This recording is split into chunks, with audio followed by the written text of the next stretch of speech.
Dari Utsman ibn Affan berkata, aku mendengar Nabi SAW bersabda, sesiapa yang membaca Bismillahilladzi la yadurru ma'asmihi syai'un fil ardi wa la fis sama' wa huwas sami'ul alim, yang bermaksud dengan nama Allah yang dengan namanya tidak ada sesuatu pun yang dapat memberikan kemudaratan di bumi maupun di langit.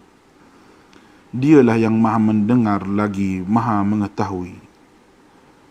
Sebanyak 3 kali, maka dia tidak akan ditimpa bala yang datang secara tiba-tiba sehingga subuh.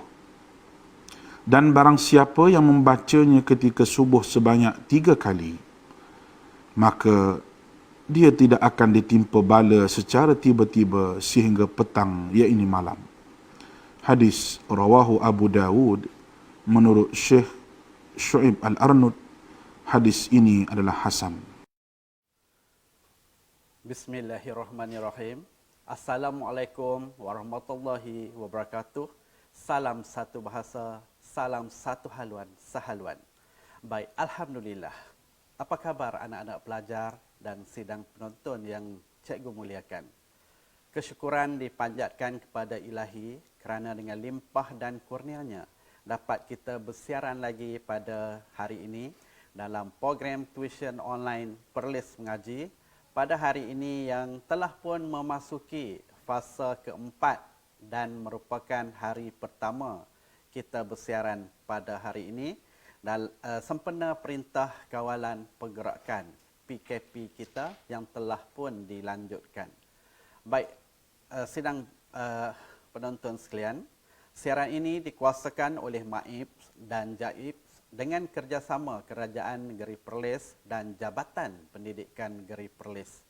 Tahniah dan sekalung penghargaan atas usaha murni pihak jawatan kuasa program ini yang telah menyediakan satu platform yang pembelajaran secara maya yang terbaik kepada anak-anak pelajar di luar sana sempena penangguhan sesi persekolahan kita ekoran penularan COVID-19. Teruskan duduk diam-diam di rumah, kita jaga kita bersama-sama, kita memutuskan rantaian coronavirus. Dan teruskan setia bersama cikgu sehingga ke akhir siaran. Baik, pada hari ini kita teruskan lagi bersiaran bersama saya Cikgu Mat Nizam bin Haji Pin, Guru Bahasa Melayu dari Sekolah Menengah Kebangsaan Said Ahmad untuk slot Bahasa Melayu SPM. Baik, anak-anak pelajar yang cikgu kasihi sekalian, slot pagi ini akan membincangkan dan memfokuskan penulisan karangan bahagian B, kaedah menganalisis soalan dan teknik menjana idea dengan gramatis. Kaedah ini merupakan satu lagi inovasi yang telah cikgu hasilkan dalam PDPC bagi membantu anak-anak didik cikgu dalam usaha memahami tajuk atau soalan dan seterusnya dapat menghasilkan atau menjana idea karangan dengan baik. Baiklah, untuk hari ini cikgu sebenarnya akan menyambung pembelajaran kita 2 hari yang lepas. Masih anak-anak pelajar ingat pada Isnin lepas cikgu telah berkongsi teknik pengolahan idea atau cara untuk huraikan isi-isi karangan menggunakan aplikasi Tok Husin. Baik, bahagian pengolahan isi karangan cikgu mulakan dahulu kerana aspek tersebutlah menyumbang banyak markah untuk keseluruhan karangan kita. Baik, untuk hari ini cikgu akan lebih menekankan aspek kemahiran menganalisis soalan serta membina atau menjana isi karangan sahaja ya. Berdasarkan tajuk atau soalan dengan gramatis. Cikgu rasa dua aspek ini juga tidak kurang pentingnya dalam kita nak menghasilkan sebuah karangan yang bermutu dan cemerlang ya pelajar. Fenomena ini juga kerana jika anak-anak pelajar tidak pandai untuk menganalisis soalan dan membina idea isi-isi penting, makanya karangan yang kita hasilkan nanti akan tergelincir atau tersasar dari kehendak sebenar soalan. Baik, ya. Moga di akhir pelajaran nanti murid-murid bolehlah menganalisis soalan ini, tajuk-tajuk yang akan cikgu berikan serta dapat menjana idea-idea dengan lebih baik dan sistematik. Baik, anak-anak pelajar, sebelum cikgu meneruskan pelajaran kita seterusnya, mari sama-sama kita lihat terlebih dahulu standard kandungan, standard pembelajaran dan objektif pembelajaran kita pada hari ini. Baik, standard kandungan pelajaran kita hari ini 3.4, menulis untuk menghasilkan sesuatu penulisan secara terancang. Baik, standard pembelajaran kita hari ini 3.4.1,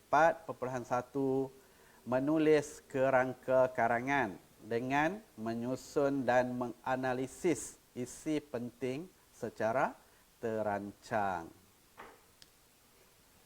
Baik, kita tengok apa objektif perkongsian ilmu kita pada hari ini. Baik, diharapkan pelajar atau murid dapat yang pertama menganalisis soalan atau tajuk karangan dengan tepat. Ya, menganalisis soalan, kita tengok soalan nanti.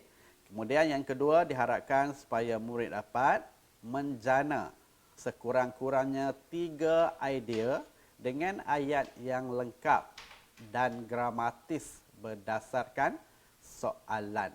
Gramatis ni maksudnya betul lah dari segi nahu dan tata bahasanya, ayat yang lengkap. Menjana maksudnya apa? Menjana maksudnya kita menghasilkan, kita memberi, mengeluarkan idea-idea karangan berdasarkan soalan atau tajuk. Okey, baik anak-anak pelajar sekalian. Seterusnya mari sama-sama kita lihat sepintas lalu aspek fizikal bentuk soalan respon terbuka SPM ni atau karangan bahagian B dalam kertas 1 soalan SPM, ya anak-anak, yang bernilai markahnya 100 markah. Okey, sebelum kita pergi lebih jauh lagi dalam skop diskusi kita hari ini, kita tengok dulu terlebih dahulu sepintas lalu tentang aspek fizikal karangan bahagian B ini. Baik. Dalam soalan kertas 1 bahagian B ini, pelajar dah pun biasa kan melihat soalan ni. Terdapat 5 dimensi yang diambil kira dalam penyediaan soalan bagi bahagian B. Iaitu ada 5 soalan merangkumi yang pertama dimensi diri sendiri ataupun berkaitan, soalan tu berkaitan dengan peranan kita sendiri, diri kita sendiri. Okey, soalan yang kedua adalah soalan yang berkaitan dengan dimensi keluarga. Okey, soalan berkaitan dengan keluarga, siapa yang ada dalam keluarga kita, ibu bapa dan adik-beradik kita yang lain lah. Itu dinamakan keluarga. Tapi soalan tu kalau kita duk kaji, kita tengok lebih kepada peranan ibu bapa sebenarnya. Okey, baik, soalan yang ketiga. Soalan ketiga melibatkan dimensi masyarakat atau negara, peranan masyarakat. Okey, baik, yang keempat. Okey, soalan yang keempat adalah soalan yang berkaitan dengan dimensi antara bangsa. Okey, soalan berkaitan dengan penglibatan negara kita dengan serantau, ya. Jadi cikgu nak pesan di sini soalan 4 ni anak-anak kena berhati-hatilah. Kalau orang kata kalau kail panjang sejengkal, lautan dalam jangan diduga. Sebab soalan antarabangsa ni memerlukan pengetahuan kita yang luas tentang dunia luar.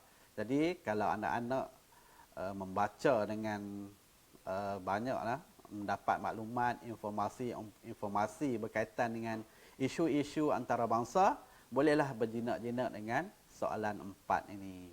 Kalau pengetahuan kita terhad sahaja, takat dalam negara kita saja, cikgu rasa soalan 4 ni anak-anak abaikanlah.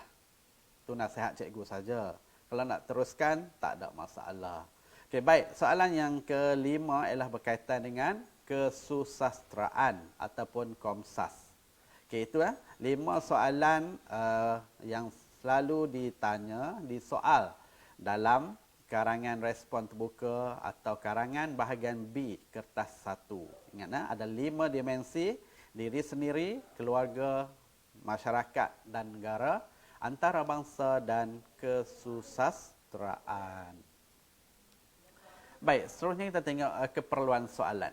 Okey, 5 soalan dikemukakan dan anda perlu menjawab 1 soalan sahaja. Daripada 5 dimensi tadi, 5 soalan, skop soalan tadi, pelajar-pelajar hanya pilih 1 soalan sahaja. Sebanyak 100 markah diperuntukkan untuk karangan bahagian B ni ya. Ingat nilainya 100 markah, banyak tu. Jadi anda perlu menjawab soalan ini dalam masa yang dicadangkan, iaitu 1 jam setengah. Maksudnya kamu jawab dalam set masa dalam 90 minit sahaja. Sebab selebihnya kita nak jawab bahagian A yang bernilai 30 markah. Bahagian A tu cikgu nasihatkan cuma ambil masa dalam 45 minit sahaja. Jadi 45 minit campur 90 minit, cukuplah masa kita jawab 1 jam 30 minit ya, 1 jam setengah. Baik, panjang karangan anda hendaklah lebih daripada 350 patah perkataan. Ingat bagi lebih 350 patah perkataan. Jangan tak cukup. Kalau tak kurang daripada 350, peluang kita nak dapat peringkat kepujian atau cemerlang tu susah. Jadi kena lebihkan patah perkataan anda. Tu pentingnya bahagian pengolahan idea karangan. Baik, seterusnya terdapat 2 bentuk soalan yang disoal, iaitu karangan berformat dan karangan tidak berformat. Ingat ada 2 bentuk soalan ni disoal, ada dalam 5 soalan yang diuji, iaitu berformat, tidak berformat. Okey, karangan berformat contoh seperti surat kiriman rasmi, menulis laporan, berita, pidato, syarahan. Okey, itu soalan yang berformat. Yang tak berformat macam perbincangan, yang biasa-biasa tu saja ya. Jadi anak-anak pelajar kena faham, tahu sama ada soalan tu karangan memerlukan dia berbentuk berformat ataupun tidak berformat. Okey, baik, sedikit berkaitan dengan ciri-ciri karangan cemerlang. Sesebuah karangan yang cemerlang harus memenuhi kriteria yang berikut.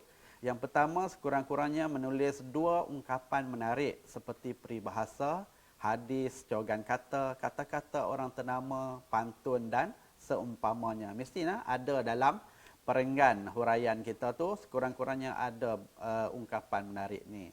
Okey, seterusnya sekurang-kurangnya terdapat 2 variasi ayat seperti ada ayat tanya, ayat majmuk, ayat aktif, pasif dan seumpamanya. Ayat jangan buat ayat penyata saja daripada awal sampai habis. Tak ada variasi ayat yang kita pelajari itu tak dimasukkan. Jadi pentingnya ada variasi kepelbagaian ayat ini. Baik, seterusnya sekurang-kurangnya terdapat 2 kosakata berdarjat tinggi. Okey, kita kena guna istilah ataupun perkataan-perkataan yang dikatakan yang berdarjat tinggi yang boleh kita dapat markah kalau kita menggunakan kosakata begini. Okey, contoh di sini seperti maca pada ini, anjakan paradigma, menggambling, sinergi dan sebagainya. Okey, contoh saya cikgu bagi sini, kalau kita duk guna bahasa biasa kan, kesan. Kita duk guna kesan. Jadi kita ubah pada kosakata yang lebih berdarjat tinggi sikit, kesan tu sama masuk dengan impak. Atau kita guna perkataan natijah. Tu lebih orang kata kita ada kosakata yang lebih baik. Okay, seterusnya 5 perenggan isi mesti terdiri atau terbina dalam perenggannya yang tersendiri dengan huraian dan pengolahan yang mantap. Okay, kalau kamu buat 5 isi, kamu nak menulis 5 isi, okay, kamu buat 1 isi 1 perenggan. Jadi ada 5 perenggan isi, ada 1 perenggan pendahuluan, ada 1 perenggan penutup. Jadi ada 7 perenggan. Baik, setiap ayat yang ditulis mesti mempunyai subjek dan predikat yang lengkap. Baik, setiap binaan ayat yang kamu bina tu mesti ada 2 bahagian ni, iaitu subjek dan predikat, supaya ayat yang kita bina tu tidak rasa macam dia tergantung. Ya. Okey, baik. Seterusnya ialah tulisan kemas, bersih dan selesa dipandang. Ni yang biasa saja kan. Untuk nak menghasilkan karangan yang bermutu cemerlang.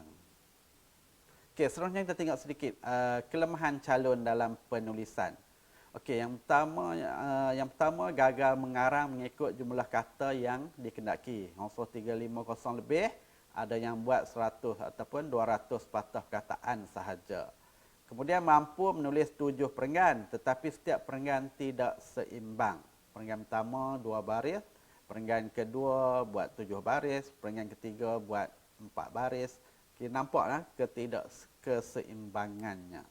Calon menggunakan peribahasa yang tidak sesuai. Okay, masukkan peribahasa dengan situasi ayat yang sebelum tu tak relevan.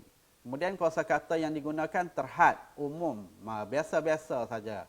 Jadi tu yang penting nak cemerlang, guna kosakata yang berdarjat tinggi. Contoh macam cikgu kata tadi, lah biasa kesan kan kita guna. Okey, cuba tukar kepada perkataan natijah, impak atau implikasi. Baru nampak dia gah sikit kan. Okey, baik, mulakan ayat dengan salah menggunakan itu. Guna itu, ini di hadapan ayat. Jadi pentingnya penanda wacana. Kita nak memulakan ayat supaya pertautan antara ayat dengan ayat tu tersusun, terjalin dengan kemas dan mantap. Sebenarnya idea tidak menunjukkan kematangan calon dan menghuraikan 2 isi dalam perenggan yang sama. Ingat, 1 isi dalam perenggan yang tersendiri. Jangan gabung-gabungkan isi. Dan seterusnya calon terlupa menulis ayat penegas kesimpulan dalam setiap perenggan isi. Okey, baik. Seterusnya, untuk fokus hari ini, bagaimana kita nak kuasai cara menganalisis soalan. Okey ya. Kita tengok di sini ada 3 perkara penting dalam bahagian analisis soalan. Okey, yang pertama kita kena kenal pasti tema soalan. Okey, tema tu apa maksud dia? Perkara pokok yang mendominasi dan dominan yang menjadi tunjang soalan tersebut. Tema ini penting apa sebab dia? Baik ya, kepentingan tema dalam satu-satu soalan atau tajuk itu ialah perkara atau hal inilah yang perlu pelajar-pelajar tulis dalam bahagian pendahuluan karangan. Jadi, tema ini penting untuk kita hasilkan perenggan pertama atau perenggan pendahuluan kita. Okey, ada setengah pelajar cikgu tertanya-tanya, cikgu, dalam bahagian pendahuluan ni nak tulis apa? Baik, hari ini cikgu jawab. Dalam bahagian pendahuluan karangan, pelajar-pelajar perlu huraikan tema soalan sahaja. Gunalah pendekatan atau kaedah murid yang biasa menulis bahagian pendahuluan ini. Ada macam-macam cara kan nak tulis bahagian pendahuluan. Jadi dalam bahagian perenggan pendahuluan ini hanya cerita tema sahaja. Bagi takrifan atau definisi dia. Kaitkan dengan situasi hari ini atau masa lampau. Kemudian bagi pandangan kamu dan buat ayat persoalannya. Ingat, dalam bahagian pendahuluan jangan pening-peningkan kepala anda. Huraikan apa-apa sahaja yang berkaitan dengan tema soalan sahaja ya. Tulis dalam 6-7 ayat. Jangan masukkan isi-isi karangan ya dalam bahagian pendahuluan. Macam mana nak kenal pasti itu tema? Dalam soalannya, baik, hari ini cikgu kongsikan petuanya. Biasanya tema, kita nak kenal pasti tema dalam soalan tu, perkataan itu banyak kali diulang dalam soalan. Maksudnya lebih daripada sekali lah diulang dalam tajuk atau soalan tu. Tengoklah perkataan mana yang banyak kali diulang, itulah temanya. Baik, itu pun kalau dalam soalan tu memang terdapat 2 kali ulangan. Nanti kita tengoklah contoh selepas ni cikgu akan tunjuk tajuk dia dan kita kenal pasti tema. Tapi kalau setengah-setengah soalan tu temanya tak diulang, fokuskan pada perkara pokok lah, atau persoalan terpenting yang ditanya dalam tajuk atau soalan tersebut. Okey, baik. Itu berkaitan dengan tema. Kemudian yang kedua ialah kumpulan sasaran. Aspek yang kedua penting ialah kumpulan sasaran ya ataupun subjek yang akan menjadi siapa orang yang bertanggungjawab yang nak melakukan isi kita nanti. Okey, kenal pasti kumpulan sasaran ya ataupun subjek soalan tersebut. Okey, kumpulan sasaran ni kamu tengoklah kalau dia dalam soalan tu dia tanya peranan anda. Jadi sasaran dia ialah saya, kita lah kan. Kalau peranan ibu bapa, isi kita berkaitan dengan ibu bapa lah. Jangan kamu huraikan peranan kerajaan pula. Kalau kita jana idea soalan peranan saya, tiba-tiba kamu masukkan peranan keluarga, maka tersasarlah karangan kita. Jadi itu penting lah, kita kena tahu siapa sasaran subjek ayat tersebut. Baik, yang ketiga, kehendak atau tugasan soalan. Hal ini juga penting ya pelajar-pelajar untuk kita pastikan idea karangan yang kita jana itu tidak terpesong. Kalau kita tidak pasti kehendak atau tugasan soalan, menyebabkan karangan kita hasilkan nanti tidak cemerlang atau berkualiti. Tugasan soalan tanya usaha, tetapi kita hurai tentang faedah atau kesan dia. Maka rugilah kita. Jadi itu sebab pentingnya memahami kehendak atau tugasan soalan tersebut. Jadi di sini ingat anak-anak pelajar, ada 3 perkara penting dalam bahagian analisis soalan atau tajuk. Yang pertama, kenal pasti tema. Yang kedua, kenal pasti sasaran atau subjek dia. Dan yang ketiga, fahami kehendak atau tugasan soalan. Okey, dapat 3 ni, insya-Allah karangan yang anda hasilkan berada dalam landasan yang betul. Maksudnya tidak tersasar. Baik, untuk 3 aspek ni cikgu cadangkanlah ni. Cikgu dah aplikasi kepada anak-anak murid cikgu. Untuk tema kita bulatkan. Untuk kumpulan sasaran subjek tu kita highlight, kita tebalkan sikit. Yang ketiga, untuk kehendak atau tugasan soalan ni kita garis di soalan tersebut. Baik, kita tengok contoh dia ya. Okey, soalan dia. Berkaitan dengan dimensi diri. Semangat patriotisme perlu ada dalam diri generasi muda pada hari ini kerana mereka bakal menjadi pemimpin negara pada masa hadapan. Sarankan langkah-langkah yang wajar dilakukan untuk meningkatkan semangat patriotisme dalam diri anda. Baik, macam mana kita nak analisis soalan ni? Ingat 3 perkara yang cikgu sebut tadi. Kenal pasti tema, kenal pasti sasaran, subjek, dan kenal pasti tugasan atau kehendak soalan. Baik, cikgu dah bagi tadi untuk tema dalam soalan ni, cikgu kata dia biasanya lebih daripada 1 kali diulang kan. Cuba tengok dalam ayat ni. Perkataan apa yang diulang 2 kali? Okey, untuk tema simbol dia apa dia? Cikgu bagi tahu tadi bulat. Kita bulatkan tema ya. Okey, jadi tema di sini nampak tak 2 kali diulang tu ialah semangat patriotisme. Jadi kita bulatkan perkataan semangat patriotisme. Ini menunjukkan tema soalan kita. Okey, seterusnya kita garis apakah tugasan atau kehendak soalan ni. Okey, di soalan ni ialah, okey maaf cikgu terlajak garis, saran tu kamu potong kamu cuma garis langkah-langkah yang wajar dilakukan untuk meningkatkan semangat patriotisme dalam diri anda. Okey, tu tugasan dia. Apa pentingnya tugasan ni? Tugasan ni penting untuk membantu pelajar-pelajar menjana idea selepas ini. Baik, siapakah sasaran dalam soalan ni? Subjek dia. Okey, subjek dia ialah diri anda. Jadi peranan siapa di sini? Peranan anda, peranan kamu. Jadi dalam nak membuat isi nanti, subjek dia kamu mula dengan saya lah. Kalau 3 isi, saya 3 kali. Kalau 5 isi, saya. Jangan buah ibu bapa, kerajaan dan sebagainya. Okey, baik. Boleh faham lah? Ini salah satu kaedah kita nak menganalisis soalan. Okey, kita tengok soalan kita yang kedua. Ini soalan berkaitan dengan dimensi keluarga. Kempen galakkan membaca yang dijalankan saban tahun masih gagal untuk menjadikan budaya membaca sebagai amalan hidup masyarakat di negara ini. Huraikan tanggungjawab sesebuah keluarga untuk memupuk amalan membaca. Jadi kenal pasti tema dia dulu ya anak-anak. Apa tema dia?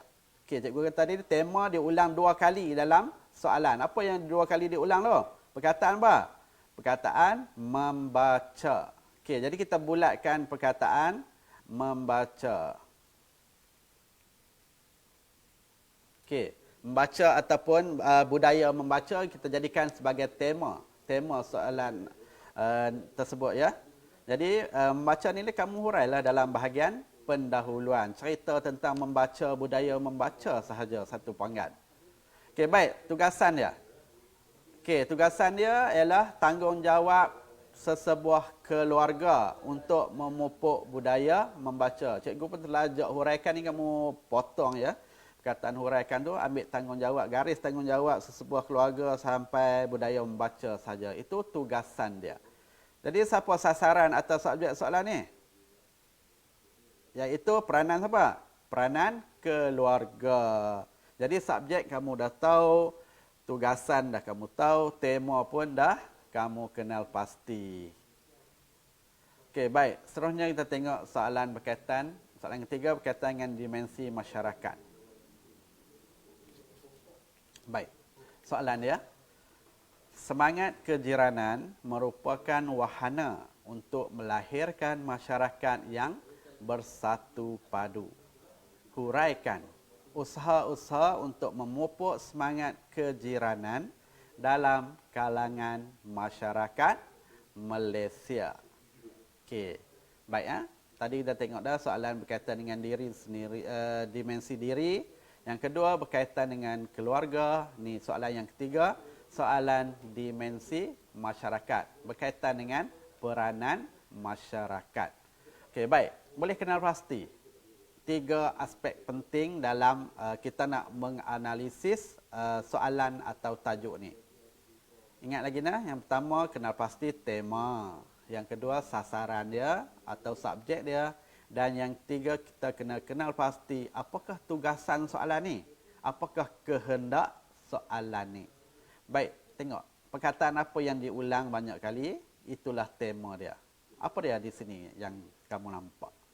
Perkataan semangat kejiranan. Baik, kita bulatkan perkataan semangat kejiranan. Ingat, semangat kejiranan merupakan tema persoalan dominan dalam tajuk karangan yang ni ya.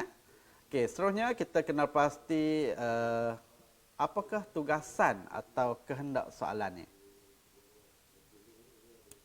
Okey, baik, tugasan dia ialah usaha-usaha untuk memupuk semangat kejiranan dalam kalangan masyarakat Malaysia.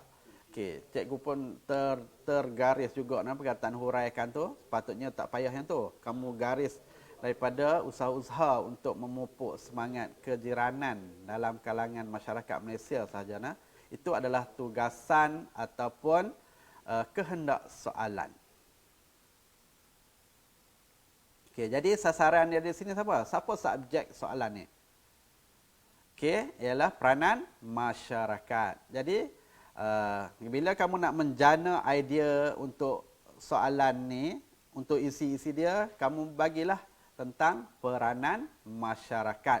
Masyarakat sahaja. Jangan bagi peranan lain. Kalau kamu masukkan peranan ibu bapa, peranan saya, peranan kerajaan, media massa, habis. Terpesong karangan kamu. Jadi, pentingnya di sini untuk kita menganalisis satu-satu soalan atau tajuk tu, kita ambil kira 3 aspek yang cikgu cakap tadi. Ingat balik apa dia aspek dia? Yang pertama, kenal pasti tema. Yang kedua, kamu kenal pasti sasaran dia. Dan yang ketiga, kamu kenal pasti tugasan atau kehendak soalan. Baik, kalau tiga-tiga tu dapat kamu kuasai, insya-Allah karangan kamu berada dalam landasan yang betul. Okey, baik, ni cikgu tunjuk contoh soalan yang berkaitan dengan dimensi antarabangsa. Okey, kamu boleh tengok dan kamu boleh buat analisis 3 aspek penting yang cikgu kata tadi. Tema, sasaran dan kehendak soalan. Okey, ni soalan berkaitan dengan dimensi antarabangsa. Baik, soalan yang kelima cikgu kata tadi adalah berkaitan dengan Komsas. Soalan berkaitan dengan dimensi Komsas. Ni contoh soalan dia. Okey, karya sastra seperti novel yang diadaptasi dalam bentuk drama dan filem memberikan banyak manfaat kepada pelbagai pihak. Jelaskan.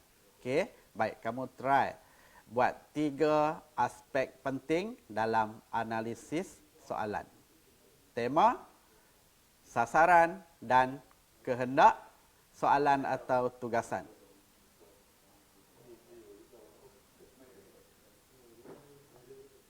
Okey, dan cikgu minta kamu buat simbol 3 simbol tadi. Untuk tema kamu bulatkan. Untuk tugasan kamu garis saja. Dan untuk sasaran subjek dia kamu highlight bagi nampak terang. Okey, baik. Boleh faham 3 aspek penting dalam bahagian analisis soalan. Baik, seterusnya kita pergi kepada fokus kita yang kedua hari ini, iaitu menjana idea karangan. Baik, biasa kamu tulis berapa isi untuk karangan bahagian B ni. Okey? Ada yang tulis 3, tulis 4, 5, 6. Dan disarankan oleh lembaga peperiksaan untuk menjana idea karangan bahagian B ni, kamu boleh buat antara 3 hingga 6 isi. Baik, setelah kita faham dan buat analisis soalan, sekarang tiba masanya pula kita lihat dan bina ayat idea, ayat isi karangan kita berdasarkan soalan atau tajuk pilihan kita. Tadi cikgu kata ayat idea yang dihasilkan mestilah lengkap ya dengan gramatis. Jangan bina ayat isi secara tergantung atau maksudnya tidak kesampaian. Kalau binaan ayat idea yang kita jana tidak lengkap, akan turut menjejaskan markah keseluruhan karangan kita. Baik, di sini cikgu kongsikan sedikit tips atau kaedah bagaimana nak menghasilkan isi karangan yang lengkap dan gramatis. Ini juga satu inovasi yang cikgu buat dan cikgu telah ajarkan, aplikasikan kepada anak-anak murid cikgu. Alhamdulillah lah, mereka dah dapat menguasai dan dah pun mengaplikasikannya. Baik, kita tengok macam mana kita nak menjana idea karangan. Okey, baik mula-mula cikgu ajar pelajar-pelajar cikgu ni buat jadual untuk mudah faham. Ni step awal lah. Nanti dah lama-lama kamu dah terbiasa buat jadual ni untuk menjana idea karangan kita. Kita bahagi kepada 2 bahagian. Iaitu yang pertama bahagian subjek dan yang kedua bahagian predikat. Buat kotak 2 bahagian subjek, bahagian predikat. Okey, ingat. Kemudian dalam bahagian subjek ni hanya ada satu kotak sahaja kita buat, iaitu sasaran atau dimensi dia. Siapa orang yang nak melakukan, bertanggungjawab nak buat benda tersebut. Kemudian ingat dalam bahagian bahagian predikat kita kita ada 4 kotak yang perlu kita buat. Apa 4 aspek tersebut yang perlu ada dalam bahagian predikat? Yang pertama, kita buat kotak kata bantu. Yang kedua, kita buat kata kerja aktif. Kata kerja aktif biasanya dalam karangan-karangan yang ada, yang cemerlang, sampel-sampel karangan, kalau tak percaya kamu balik cuba baca karangan-karangan yang cemerlang. Biasanya kata kerja aktif yang digunakan untuk isi ialah men dan ber. Imbuhan men dan ber. Kemudian kita buat kotak isi dan yang keempat kotak keterangan. Keterangan ni kita nak bagi penjelasan lebih lanjut tentang isi yang kita hasilkan. Contoh keterangan ni masa, tempat, personal ataupun organisasi. Jadi inilah rangka yang kita nak perlu ada untuk menjana idea karangan. Ingatlah ada 5 perkara. Yang pertama, sasaran. Yang kedua, kata bantu. Yang ketiga, kata kerja aktif men atau ber. Yang keempat, isi. Yang kelima, keterangan. Baik, kita tengok macam mana kita nak buat benda ni.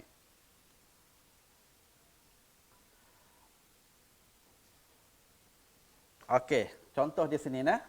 Okey, sasaran dia kalau soalan tu berkaitan dengan dimensi diri, kita buh sasaran saya. Kata bantu. Okey, kata bantu yang ini kamu hafal lah. Mestilah, hendaklah, wajarlah, yang seumpama dengan dia, yang sama maksud dengan dia. Kemudian kata kerja aktif, tengok kalau contoh soalan tersebut berkaitan dengan semangat kejiranan, kita boleh buat saya mestilah menghormati. Ya, kata kerja menghormati, imbuhan men. Isi dia kita hormati siapa? Jiran tetangga. Cukup tak buat kat jiran tetangga saja. Kalau kita nak bagi lebih detail lagi, kita mesti masuk keterangan dia sikit supaya ayat yang kita bina tu terhasil dengan lengkap. Jadi, saya mestilah menghormati jiran tetangga tanpa mengira bangsa dan status sosial mereka. Jadi, lengkap ayat isi kita. Okey, seterusnya kalau peranan ibu bapa dan masyarakat. Ibu bapa, okey, kata bantu hendaklah, kata kerja aktif membawa isi anak-anak. Keterangan, ke mana nak bawa anak-anak? Ke pesta buku yang diadakan saban tahun. Okey, untuk nak detail lagi, nak jelas lagi, kita tengok soalan ni. Okey, soalan yang dimensi diri yang tadi, yang kita analisis tadi, semangat patriotisme perlu ada dalam diri generasi muda pada hari ini kerana mereka bakal menjadi pemimpin negara pada masa hadapan. Sarankan langkah-langkah yang wajar dilakukan untuk meningkatkan semangat patriotisme dalam diri anda. Okey, bagaimana kita nak jana idea berdasarkan soalan ni? Analisis soalan dah kita buat, sekarang kita nak bina 3 isi daripada soalan ni. Baik. Ini contoh yang dah cikgu buat ya. Okey, ada 5 aspek: sasaran, kata bantu, kata kerja aktif, isi dan keterangan. Okey, berdasarkan soalan tadi, ini hasil idea yang dapat kita jana. Okey. Dimensi dia berkaitan dengan peranan anda. Jadi kita tukar kepada saya. 3 isi saya. Jangan buh peranan pihak lain. Okey, saya mestilah menghormati para pemimpin. Pasal apa? Yang berusaha untuk memajukan negara ini. Okey, isi yang kedua, saya hendaklah mencontohi perjuangan tokoh-tokoh. Tak lengkap kan?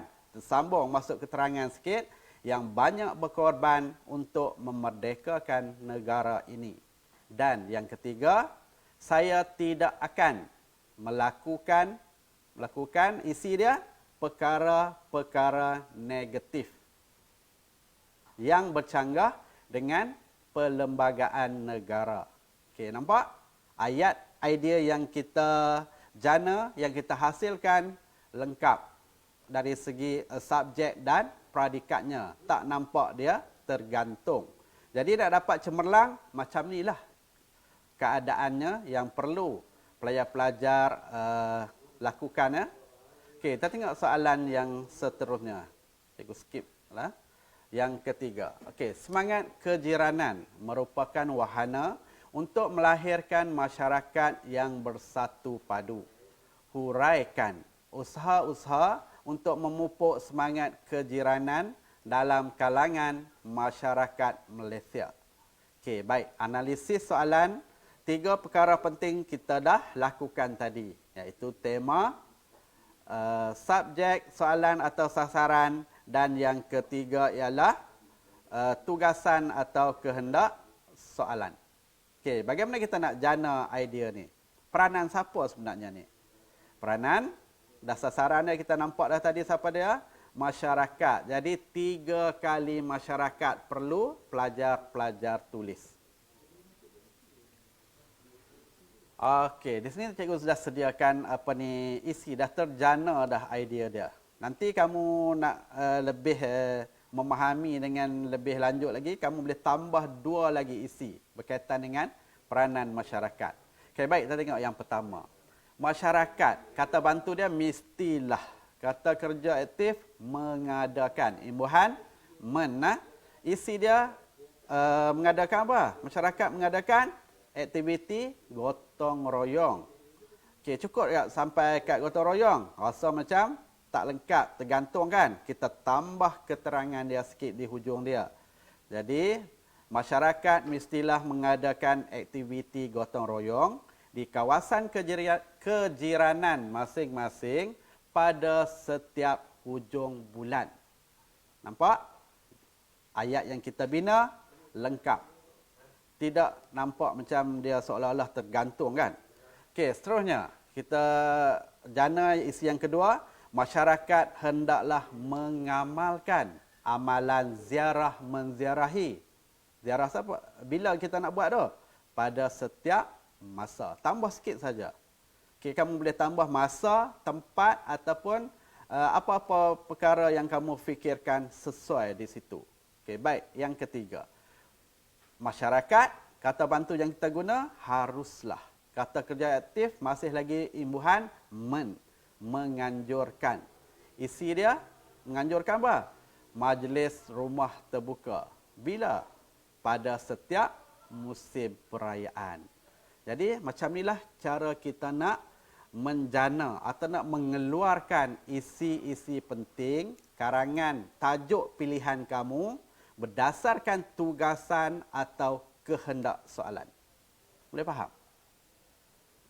Okey, ini contoh biasa yang cikgu dapat daripada pelajar-pelajar cikgu. Kalau biasanya idea yang mereka bina tu nampak macam tergantung. Kamu tengok di sini. 3 contoh cikgu bagi di sini, tajuk yang sama. Okey, dia akan mulakan ayat topik perenggan isi huraian dia. Antaranya ialah mengadakan gotong royong. Titik di situ. Nampak? Ayat dia tergantung kan? Okey, yang kedua, perenggan seterusnya, dia pun dengan yakinnya buat. Selain itu, bertegur siapa?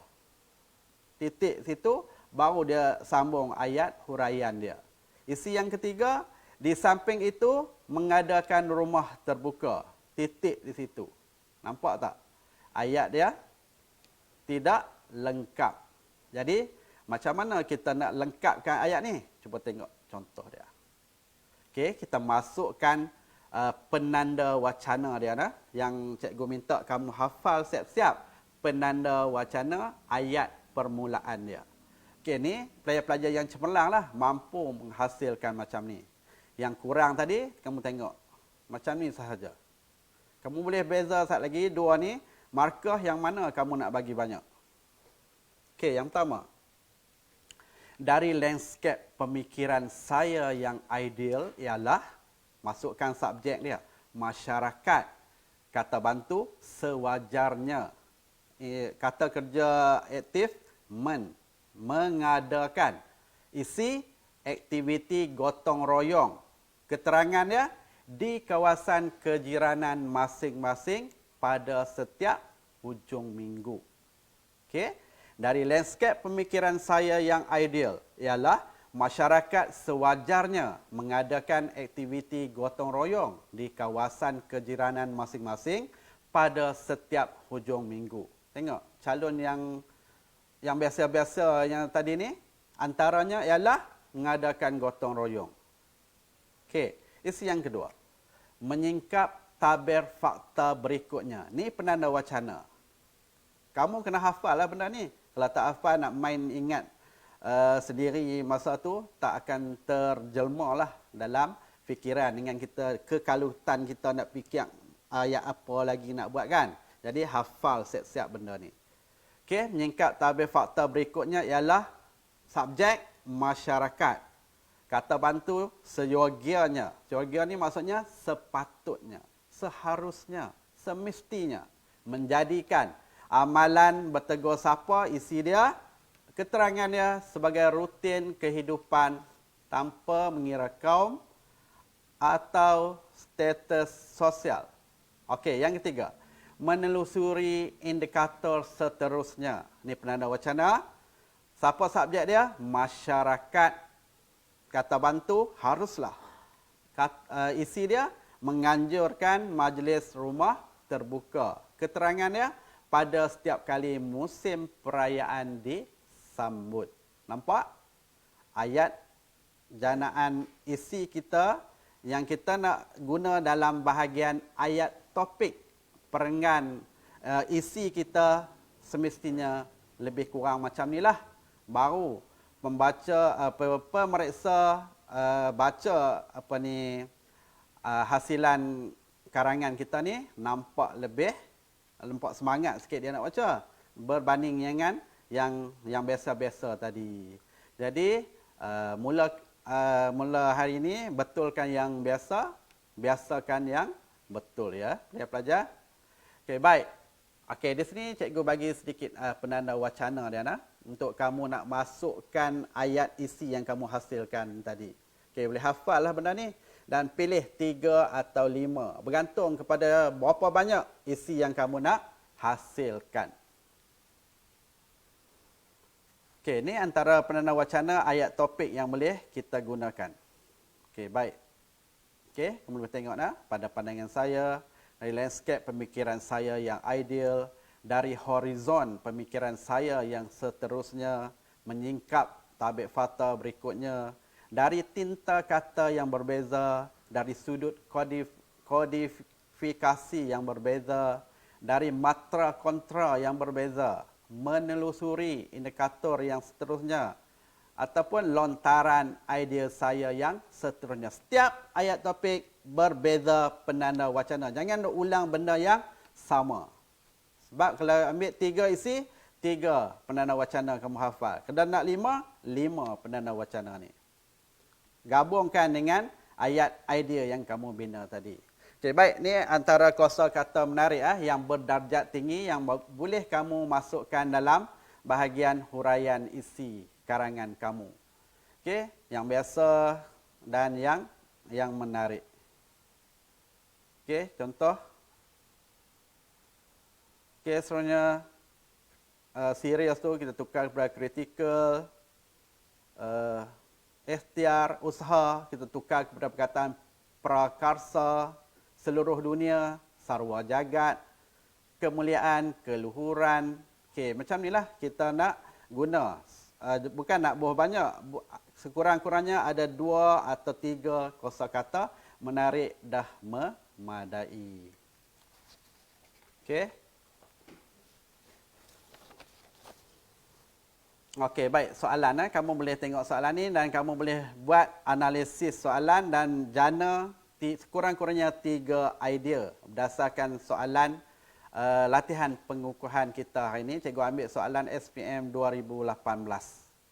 Okey, yang pertama, penglibatan dalam aktiviti kurikulum memberikan banyak faedah kepada murid. Huraikan faedah tersebut. 2 dan 3. Kamu boleh cek balik lepas ni dan buat latihan pengukuhan ni supaya isi pelajaran yang kita bincang pada hari ini lekat, tersemat, kukuh dalam fikiran kamu. Baik. Akhirul kalam. Semoga perkongsian ilmu cikgu hari ini dapat memberi sedikit ilmu kepada anak-anak pelajar dan seterusnya memberi sedikit inspirasi untuk anak-anak lebih menguasai kaedah untuk menganalisis soalan dan seterusnya kaedah menjana idea karangan. Semoga kalian dapat menulis karangan yang berkualiti dan cemerlang. Terima kasih kepada semua anak pelajar dan audiens tidak kira di mana anda berada kerana terus dan sudi menyantuni segmen santai ilmu kita pada hari ini. Mohon maaf andai ada terkurang di mana-mana. Sesungguhnya yang baik itu datangnya daripada ilahi dan kekilafan itu datangnya dari kelemahan cikgu sendiri. Baik, anak-anak pelajar teruskan belajar dan menimba ilmu secara atas talian walau kita berada dalam fasa PKP yang panjang ini. Henry Ford, saya memetik kata-kata dia pernah berkata, seseorang yang berhenti belajar adalah orang yang lanjut usia. Meskipun umurnya masih remaja. Seseorang yang tidak pernah berhenti belajar akan selamanya menjadi pemuda. Renung-renungkan dan fikir-fikirkannya. Lah. Baik, akhir kata dari cikgu. Di kesempatan ini, cikgu mengucapkan selamat Hari Guru kepada semua insan yang bergelar guru di mana pun berada. Terima kasih cikgu yang akan disambut pada 16 Mei ini dengan temanya Berguru Demi Ilmu Bina Generasi Baharu. Baik, hashtag bersama kita memerangi pandemik COVID-19. Duduk di rumah, kita jaga kita. Baik, sekian dari cikgu. Assalamualaikum warahmatullahi wabarakatuh.